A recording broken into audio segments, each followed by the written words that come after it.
Hey, how you doing, Karen? Thank you for having me. I As am. I am always, happy just. Friday. Thank you for coming in. I appreciate every Friday that you're here. It's like warm milk and cookies, and we need it. I'm not going to spend a lot of time talking about what's going on in Chicago because it was written and it was planned that this was what was going to happen. I'll play a couple of clips. And I don't have any. I have no solution to Mm, what you do. I mean, I know what I'd like to do, but I don't even know if that's going to change anything. What needed to happen should have happened in November, but mm. here we are now. So we're navigating these very strange waters that I hope does not present strange fruit, but I kind of imagine that it will.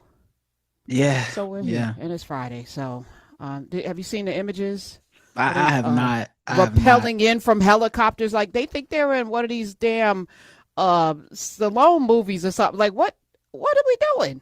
What I are we don't. doing to our I mean, citizens? photo ops and propaganda. World's biggest reality show host is hosting a reality show and is using Yes. us as fodder.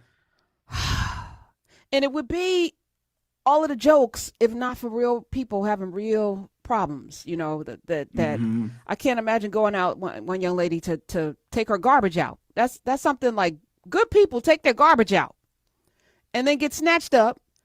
And of course, she didn't do anything. She's a citizen. But 3 hours of your life, not just that, you're zip tied, you're thrown in the back of some place, you're taken someplace, you did nothing, you have no warrants, and oh, nothing to see here. But that 3 hours will reverberate throughout that young lady's life and, forever. and it's and it's all so they can take a picture of you, put it, they still will probably put her in some sort of promotion, Database. even though it's wrong. They still have Mm-hmm. her information.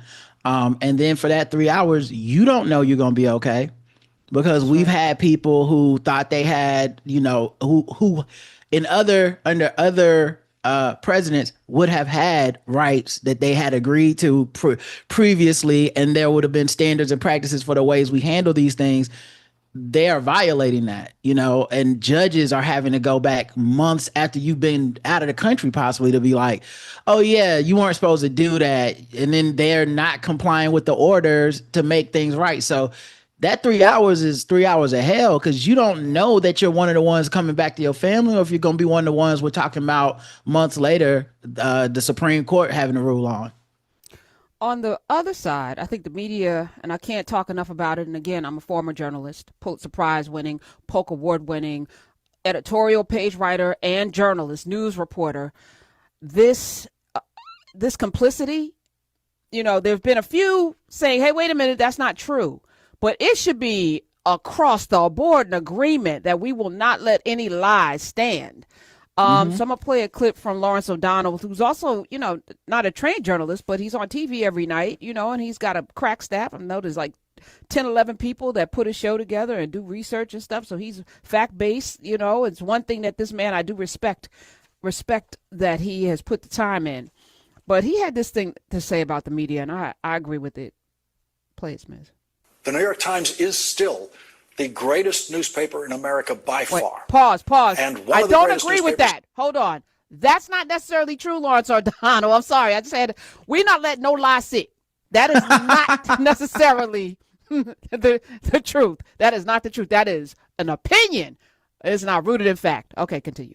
In the world. But tonight, the New York Times is lost. The New York Times has no idea how to cover the madness of Donald Trump. And so the New York Times ignores it. Just as the madness of King George III had to be ignored by the London Times in 1789. The Washington press corps is lost along with the New York Times. There is no one working at the New York Times tonight who, when they were editing their high school newspapers and dreaming about one day working at the New York Times, ever imagined they would have to cover a president of the United States who uses the official social media communications tools of the White House, government communication paid for by the taxpayer, to post fake videos of the first black minority leader of the United States House of Representatives and the first Jewish minority leader of the United States Senate. When they were working on their high school newspapers, they had no idea there would be a president of the United States who would post videos on a government-operated social media account that put fake words into Chuck Schumer's mouth, which AI makes sound exactly like Chuck Schumer, and that fake language in that video would be filled with Donald Trump-style profanity, language Chuck Schumer would never use in public, but language that the current president of the United States has shocked the world with repeatedly. Donald Trump is the first president of the United States who has been heard publicly and deliberately using profanity repeatedly, words that I can, but I will not use on this program, because as every adult is supposed to know, there are places where profanity is not appropriate. No one taught Donald Trump that. Who's going to bother to stop to talk about Donald Trump's use of profanity when he is sending troops into American cities, that he lies about being a war zone? I agree that it's just too small an item in the daily transgressions of Donald Trump. But remember, don't ever forget that the American news media almost unanimously agrees that Hillary Clinton lost her presidential campaign because she used the word deplorable once to describe some Trump voters, some of whom proved themselves willing to behave deplorably and violently for Donald Trump on January 6th, when they became the only people in American history to attack the Capitol of the United States on behalf of their presidential candidate. There are people working at the New York Times today who will insist to you that Hillary Clinton's use of the word deplorable was in and of itself deplorable. Those same people have nothing to say about Donald Trump's use of language. Absolutely nothing. And it does seem like a small thing, but it's part of the constant drip that is the media's job to constantly remind us of our responsibility as American citizens, but also that that man lives in our house. That's not his house. He's going to turn it into a WWE and got rid of the Rose Garden. That's our house. 866-801-8255. So I think it's very interesting. And I do remember the deplorable thing. And the media kept going with that and the emails that where y'all now? Again, y'all couldn't stop with the damn emails. And you and I and they knew that this was irrelevant. They knew it was irrelevant. And I think it's emblematic of the double standard that Trump and a lot of these conservatives are benefiting from, right? Like, this is what I was told by some people who said I'm sitting out this election, was this idea of like, we will be so shocked and outraged that there will be such a backlash to being ruled by Trump again, that we will have a very progressive, liberal, revolutionary type of pushback. The media will be calling us out. And I was like, if the media won't call out that when Joe Biden stumbles, it's this man's this is elder abuse. And when Donald Trump stumbles, it is just another day for Donald Trump. I said, if they can't do that today, we're not a year away from the New York Times rising up or whatever. These billionaires buying these publications and stuff anyway. So like, you're not gonna get this response that you're talking. And every day it's insulting, and every day that does make me mad if I think about it long enough, because it is enraging every day, because we're all being slapped in the face daily by stuff like this. And I appreciate Lawrence O'Donnell for calling it out and making it plain, because it honestly is going to take people like that calling stuff out at that level for us to get anywhere with this. Everyone, not just him. And it as somebody who, again, trained journalist, I don't know what journalism is, hasn't known. I haven't known for a while. I was teaching it. And at some point about 5 years ago, I was like, what am I, how do we, actually it was more like 10 years ago. I don't know what I'm sending these young people into, because it's not holding up to what I know it's supposed to. Right. But and the problem is, I don't even know how to prepare for this to come in every day to talk about the news of the day. We're having to pull from 10 different sources just to find out, is this true? Is this the truth? And now double down, Google, shout out to the people on YouTube. And this is why I don't have a lot of respect for that platform, because not only did we talk about them reinstating people who were banned for putting out misinformation. You know they were we at least could say, hey, if you put out misinformation, you could be banned from a platform. So I feel a little bit better about that. That's being reversed. And now it appears that when you search on Google for, like, is Donald Trump demented? What are the signs for dementia? And you put Donald Trump's name, they're banning it. And I got this story off of Newsweek. Wow. They're blocking AI because sometimes, now the AI will break it down for you, right? At the top. All the Google searches, there's an AI breakdown. AI results for searches about Trump's cognitive health brings up a message that says an AI overview is not available for this search. You type in Biden's name with the same question, reams and reams of AI, paragraphs after paragraph after paragraph. When you type in Trump with Alzheimer's, senility, no, it's not available. Now, we do know Google, and the leaders of Google went and kissed the ring, ass, butthole, all of the things, licked around, rim job, town salad sauce. They did it all and threw them some money. I ain't never seen, Rod, where you go and usually when you prostitute yourself, you're supposed to get paid. They paid to be prostituted. I don't even understand how this is even, this is crazy. So, well, I think some people would say they being pimped. I think we have a definition for that. Okay, I see what you're saying. They might not be they might not be the Johns. You know what I'm saying? In this no, but I thought, yes, I do believe they're being pimped. But even the bottom bitch, she gets some money, right? Doesn't she? I mean, she might get slapped around. I believe the documentary The Mac said I keep some broke. Been sold. I did a book called Pimpology. I feel like I'm a little bit of an expert with Pimp and Ken. Pimp and Ken and I we were tight back in the day. Wisconsin Pimp and Ken, love him. Pimpology still is paying. Is the people who read that book? I'm just saying.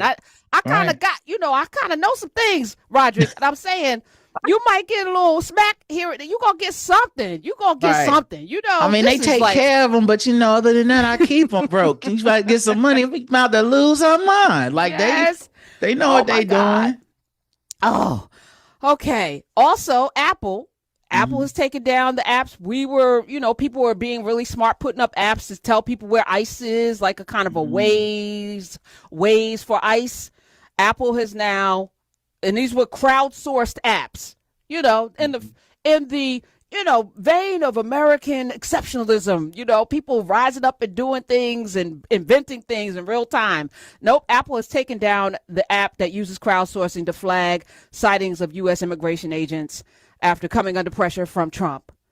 The ICE Block, a free iPhone-only app, which would let users anonymously report and monitor activity by ICE, no longer available in Apple's App Store. Shame.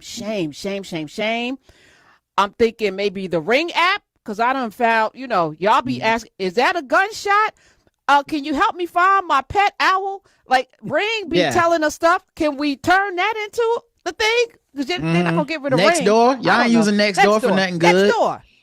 Oh my goodness, this is terrible. So go ahead. I'm sorry. I needed to frame the conversation because this is a space that my entirety have never experienced, where every lever of blockage has been suborned, has been compromised. We can't count on the courts.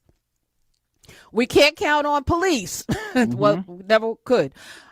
Now the media completely.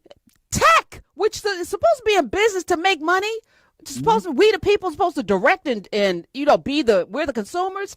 They now giving us the middle finger. It's where do we go? And I think the thing I was going to bring up earlier is when you were talking about journalism and how the lines and the things aren't really there anymore, and the standards and the practices aren't there anymore. I think also journalists have been taken by the temptation to be personalities now, so like there used to be a time where it's like you call balls and strikes. It's not, the story's never about you. You're not the story. You're covering the story. But we're seeing people like Stephen A. wants to step into politics, possibly. It's no longer just sports journalism. It's whatever he feels like talking about that day. Ezra Klein, I listened to a podcast where him and Ta-Nehisi Coates went back and forth. But one of the things that struck me is that he kept saying we, and he was talking about the Democratic Party. And I was like, I thought you was a journalist. Thought you was just calling balls and strikes. You said we ran Joe Biden. So that makes you that doesn't make you part of, you're not objective anymore. And it wasn't caught during the discussion, but it's a tell, right? Like you don't see you see yourself as something bigger than, or different. I wouldn't even say bigger because I don't even think the roles are bigger. They just different, but in people's minds, they feel bigger. It's like I'm basically a political consultant because these people read my articles. Correct. And it's like that's not the job.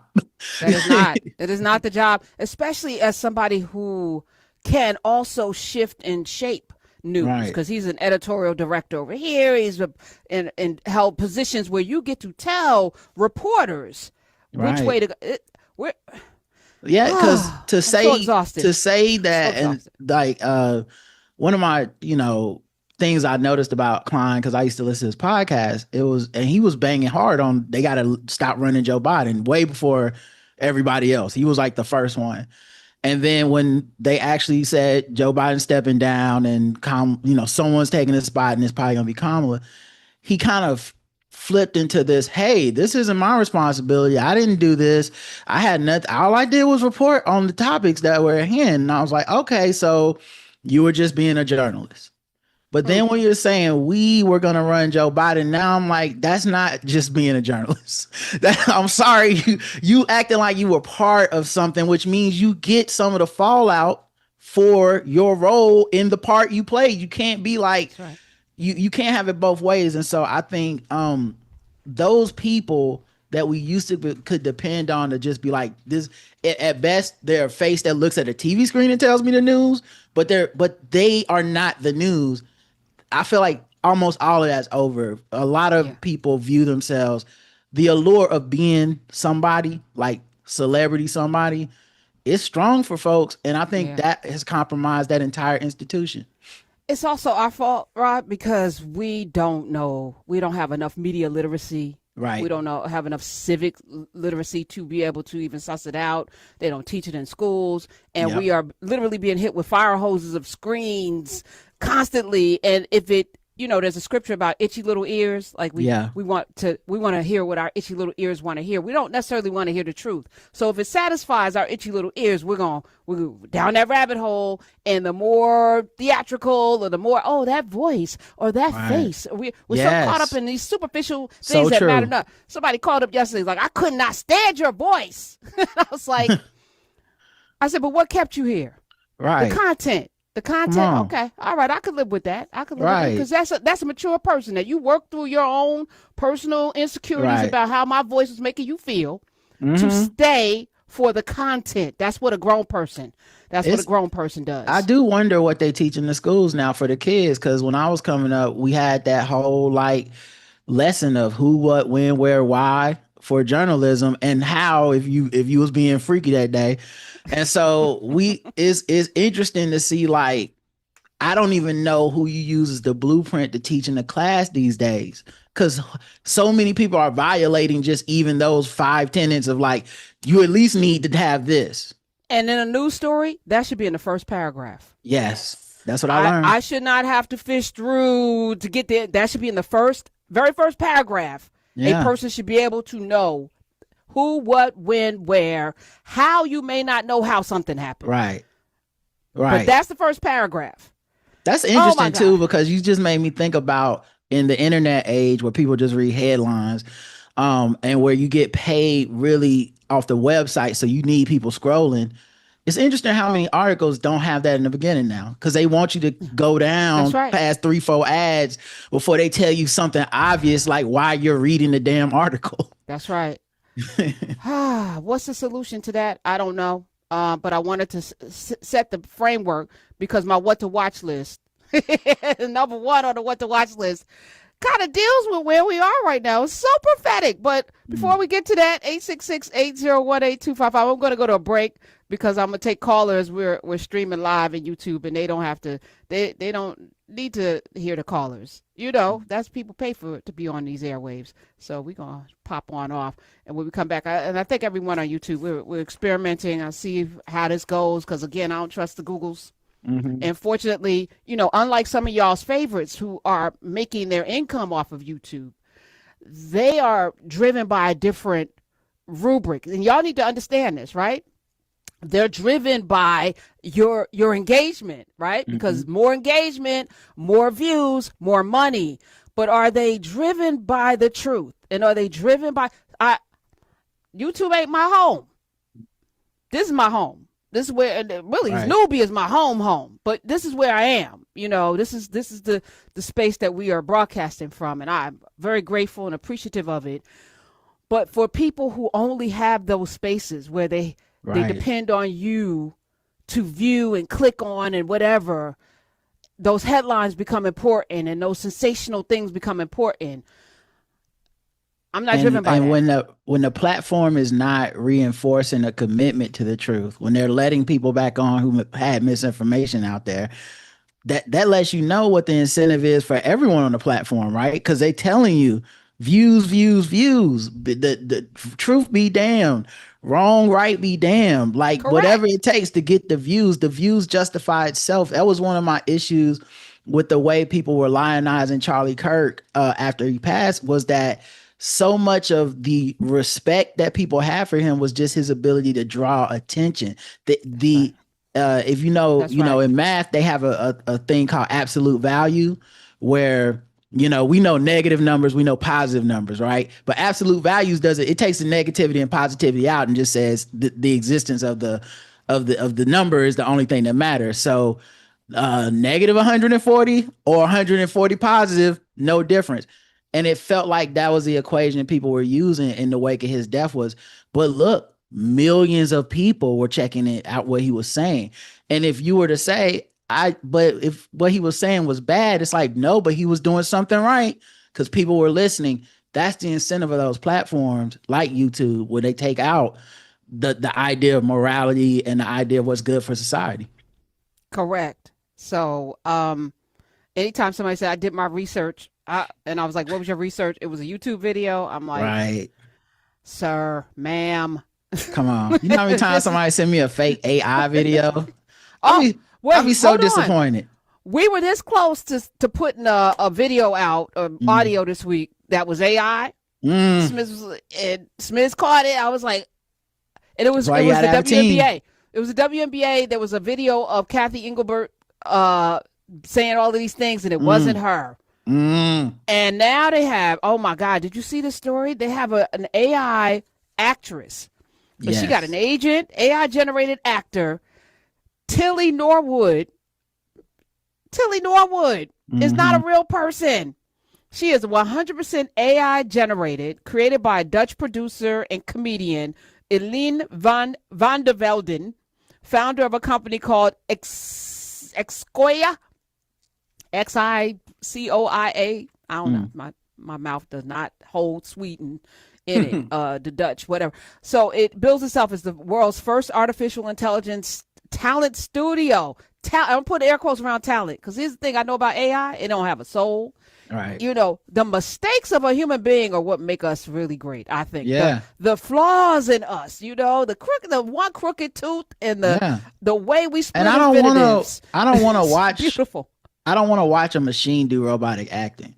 If I want to watch robotic acting, I do what everybody else does, and I turn on the latest Tyler Perry movie, and I go to town. So why would I need to outsource this? It means something to me to see them black people getting them checks. I'm not watching no AI actress. Actually, I'm saving my number one for next week. is a Tyler Perry production. So let me just say, Let's go.